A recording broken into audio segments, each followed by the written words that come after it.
Hello, അപ്പോൾ ഇന്നത്തെ recipe bread വെച്ചിട്ട് നമുക്ക് എളുപ്പത്തിൽ ചെയ്യാൻ പറ്റുന്ന ഒരു വെറൈറ്റി സാൻഡ്വിച്ചാണ്. അപ്പോൾ നമുക്കിത് രാവിലെ ആണെങ്കിലും വൈകിട്ടാണെങ്കിലും ഏത് നേരവും കഴിക്കാൻ പറ്റുന്ന ഒരു ഹെവി ആയിട്ടുള്ളൊരു സാൻഡ്വിച്ചാണ് കേട്ടോ. എളുപ്പമാണ് ഉണ്ടാക്കിയെടുക്കാനായിട്ട്. അപ്പോൾ നമുക്ക് നോക്കാം. അപ്പോൾ ഇതിന് വേണ്ടിയിട്ട് നമ്മൾ ബ്രെഡ് ഇതുപോലെയാണ് കട്ട് ചെയ്തെടുക്കേണ്ടത്. ഇതിൻ്റെ അകത്തുള്ള ഈ ഒരു പാർട്ട് ഈ ഒരു രീതിയിൽ കട്ട് ചെയ്തെടുക്കാം കേട്ടോ. ഈ ബ്രെഡിൻ്റെ ആ ഒരു പുറം ഭാഗം 4 സൈഡും കട്ടാവാത്ത രീതിയിൽ ഈ അകത്തെ പാർട്ട് മാത്രം ഇങ്ങനെ കട്ട് ചെയ്ത് മാറ്റി വെക്കാം. അപ്പോൾ ഇത് കളയണ്ട, ഇത് മാറ്റി വെക്കാം. ഇതുപോലെ എല്ലാ ബ്രെഡും നമുക്ക് എത്രയാണോ വേണ്ടത് അത്രയും ബ്രെഡ് ഇതുപോലെ കട്ട് ചെയ്ത് മാറ്റി വെക്കാം.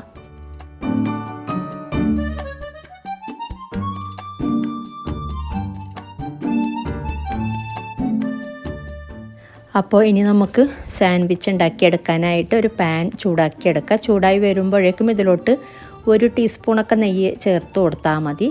ഈ ഒരു സമയത്തൊക്കെ ഫ്ലെയിം നല്ലോണം കുറക്കുക. 1 ടീസ്പൂണ് നെയ്യ് ചേർത്തിട്ട് ഇതൊന്ന് ചൂടായി വരുമ്പോഴേക്കും ഇതിലോട്ട് ആദ്യം ഈ ഒരു പാർട്ടാണ് കേട്ടോ വെച്ച് കൊടുക്കുന്നത്. 2 പീസ് നമുക്ക് പാനിൽ കൂടുതൽ വെക്കാൻ പറ്റുമെങ്കിൽ കൂടുതൽ വെക്കാം, അല്ലെങ്കിൽ ഇതുപോലെ 2 പീസ് വെച്ച് കൊടുക്കാം. എന്നിട്ട് ഇതിലോട്ട് മുട്ട നമ്മൾ ഇതുപോലെ പൊട്ടിച്ചൊഴിക്കുകയാണ് ചെയ്യുന്നത്. 2 ഈ പീസിലോട്ടും മുട്ട ഇതുപോലെ അകത്ത് ഒഴിച്ചു കൊടുത്ത ശേഷം ജസ്റ്റ് ഒന്ന് ഈ ഒരു മഞ്ഞക്കരു ജസ്റ്റ് ഒന്ന് മിക്സ് ചെയ്തെടുക്കാം കേട്ടോ. ചെറുതായിട്ടൊന്ന് പൊട്ടിച്ചെടുക്കുക. ഇതുപോലെ ആക്കി കൊടുത്താൽ മതി. ഇനി ഇതിലോട്ട് നമ്മൾ ഈ ഒരു സമയത്തൊക്കെ നേരത്തെ പറഞ്ഞ പോലെ ഫ്ലെയിം നല്ലോണം കുറക്കുക, അല്ലെങ്കിൽ അടിഭാഗം പെട്ടെന്ന് കരിഞ്ഞു പോകും. അപ്പോൾ ഞാൻ നല്ലോണം കുറച്ച് വെച്ചിട്ടാണുള്ളത്. ഇനി ഇതിൻ്റെ അകത്തോട്ട് നമുക്ക് ഇഷ്ടമുള്ളത് നമുക്ക് എന്താണോ കഴിക്കാൻ ഇഷ്ടം അതൊക്കെ ചേർത്ത് കൊടുക്കാം കേട്ടോ. ഞാനിപ്പോൾ കുറച്ച് ക്യാപ്സിക്കം ചേർത്ത് കൊടുക്കുന്നുണ്ട്.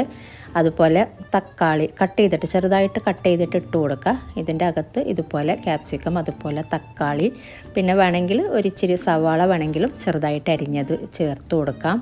പിന്നെ വേണ്ടത് കുറച്ച് മല്ലിയില അരിഞ്ഞത് ഇട്ട് കൊടുക്കുന്നുണ്ട്. പിന്നെ ഇതിലോട്ട് ഉപ്പ് ചേർത്ത് കൊടുക്കാം കേട്ടോ. ഉപ്പ് ജസ്റ്റ് ഒന്ന് മുകൾ ഭാഗം സ്പ്രെഡ് ചെയ്ത് കൊടുക്കാം. അതുപോലെ കുരുമുളക് പൊടിയും കൂടെ മുകൾ ഭാഗം ഒന്ന് ഇട്ട് കൊടുക്കുന്നുണ്ട്, ഒന്ന് തൂക്കി കൊടുക്കുന്നുണ്ട്.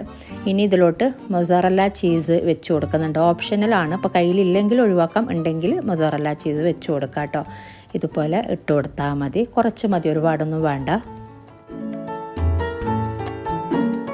ഇനി ഇതിലോട്ട് ചിക്കൻ ഫ്രൈ ചെയ്ത് വെച്ചിട്ടുള്ള ചിക്കനാണ് കേട്ടോ. ചെറുതായിട്ട് സ്ലൈസ് ചെയ്ത തിന്നായിട്ട് സ്ലൈസ് ചെയ്തിട്ടുള്ള ചിക്കനാണ്. എന്നിട്ട് ഉപ്പും കുരുമുളക് പൊടിയും കൂടെ ചേർത്ത് ഫ്രൈ ചെയ്തെടുത്തിട്ടുള്ള ചിക്കൻ വെച്ച് കൊടുക്കുന്നുണ്ട്.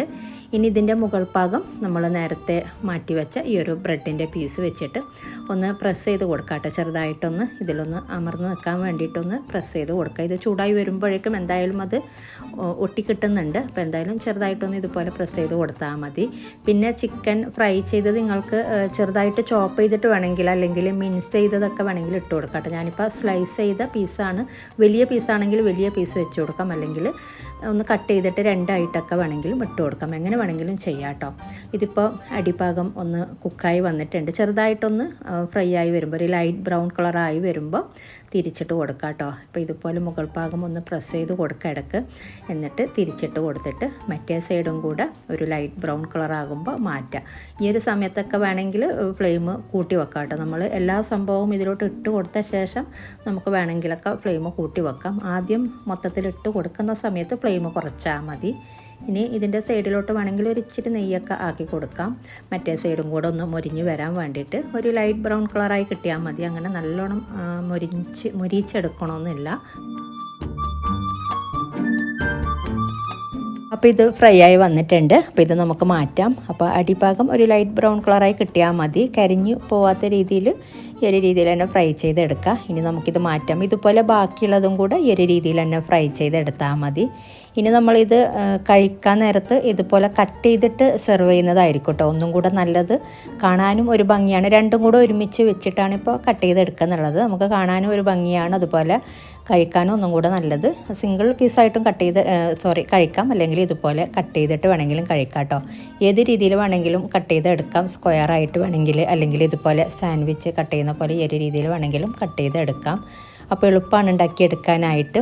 കുട്ടികൾക്ക് സ്കൂളിലോട്ട് കൊടുത്തു വിടാനും അല്ലെങ്കിൽ വിരുന്നുകാർ വരുമ്പോഴാണെങ്കിലൊക്കെ നമുക്ക് ഇതുപോലെ ഉണ്ടാക്കി കൊടുക്കാം. ഒരു വെറൈറ്റി ആയിട്ടുള്ളൊരു സാൻഡ്വിച്ചാണ്. നല്ല ടേസ്റ്റുണ്ട് കഴിക്കാനായിട്ട്. മൊത്തത്തിലെല്ലാം കൂടി വരുമ്പോൾ നല്ല ടേസ്റ്റാണ്. അപ്പോൾ ഇങ്ങനെ ട്രൈ ചെയ്യാത്തവർ ട്രൈ ചെയ്ത് നോക്കുക. എന്നിട്ട് നിങ്ങളുടെ അഭിപ്രായങ്ങളൊക്കെ അറിയിക്കാം കേട്ടോ. അപ്പോൾ ഈ ഒരു രീതിയിൽ വേണമെങ്കിലും കട്ട് ചെയ്തെടുക്കാം. ചൂടോടെ കഴിക്കുകയാണെങ്കിൽ ഒന്നും കൂടെ ടേസ്റ്റ് കൂടുതലാണ്. എന്താണെങ്കിലും നമ്മൾ ചൂടോടെ കഴിക്കുമ്പോഴല്ലേ, അപ്പോൾ തണുത്താലും കുഴപ്പമൊന്നുമില്ല കേട്ടോ. നമുക്ക് കഴിക്കാനൊക്കെ നല്ല ടേസ്റ്റ് തന്നെയാണ്. അപ്പോൾ ട്രൈ ചെയ്തിട്ടില്ലെങ്കിൽ ട്രൈ ചെയ്ത് നോക്കുക.